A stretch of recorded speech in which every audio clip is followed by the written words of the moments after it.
باقی رہ گیا تھا، وہ یہ کہ رمضان کے روزے تو ہر ایک پر فرض ہیں، لیکن بعض مرتبہ کسی عذر کی وجہ سے اگر روزہ نہیں رکھ پاتا ہے،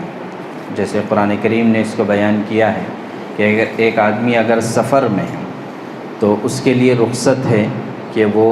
روزہ نہ رکھے، بعد میں چل کر اس کی قضا کر سکتا ہے۔ اسی طرح ایک آدمی بیمار ہے تو اس کے لیے بھی اجازت ہے کہ اگر وہ اپنے اندر طاقت محسوس نہیں کرتا ہے تو وہ روزہ چھوڑ دے اور بعد میں چل کر اس کی قضا کر لے۔ البتہ بعد میں قضا کرنا یہ ضروری ہے، ہاں، اور یہ بات بھی صحیح ہے کہ قضا تو آدمی کر لے گا، لیکن رمضان کی جو فضیلت ہے وہ اس قضا میں حاصل نہیں ہو سکتی ہے۔ البتہ بعض لوگ ایسے ہوتے ہیں کہ جو بعد میں بھی قضا نہیں کر سکتے ہیں، جیسے بہت زیادہ آدمی بوڑھا ہو جائے یا کسی خدا نخواستہ ایسی بیماری کا شکار ہو جائے کہ جس سے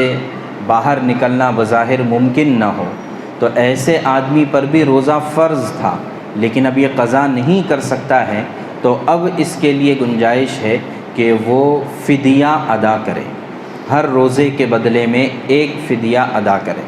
تو ایک فدیہ کتنا ہوگا؟ تو امام ابو حنیفہ رحمۃ اللہ علیہ تو فرماتے ہیں کہ جتنا صدقہ فطر میں دیا جاتا ہے، امام ابو حنیفہ رحمۃ اللہ علیہ کے مطابق تقریباً 2.25 کلو اناج یا اس کی قیمت ہے، تو ایک روزے کے بدلے میں 2.25 کلو اناج یا اس کی قیمت کو ادا کریں۔ امام شافعی رحمۃ اللہ علیہ فرماتے ہیں کہ ایک روزے کا فدیہ 600 گرام اناج ہے۔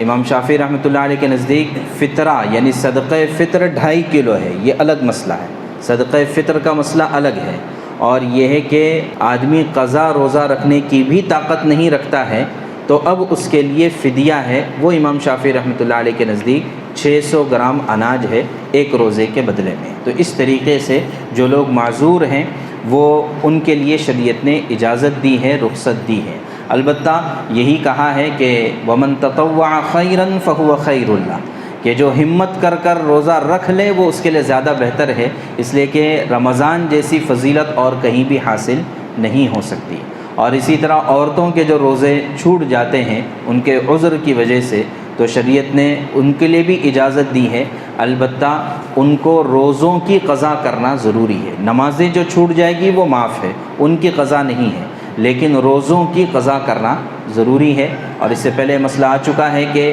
اگلے رمضان سے پہلے ان کو اپنے روزوں کی قضا کر لینا چاہیے، اور اگر نہیں کیا ہے تو 1 سال گزر گیا، روزے کی قضا نہیں ہوئی، تو امام شافعی رحمۃ اللہ علیہ کے مطابق ایک روزے کی قضا اور ساتھ ساتھ میں ایک فدیہ یعنی 600 گرام اناج بھی اس کو دینا پڑے گا، اور اگر 3 سال کی تاخیر ہو گئی تو 1 دن کا روزہ اور 2 فدیے دینے پڑیں گے ایک روزے کے بدلے میں۔ یہ لیکن مسئلہ صرف امام شافعی رحمۃ اللہ علیہ کے نزدیک۔ امام ابو حنیفہ رحمۃ اللہ علیہ کے نزدیک بس روزے کی قضا میں تاخیر نہیں کرنی چاہیے، لیکن جب بھی وہ قضا کر لے تو وہ ہو جائے گا، الگ سے کچھ دینے کی ضرورت نہیں۔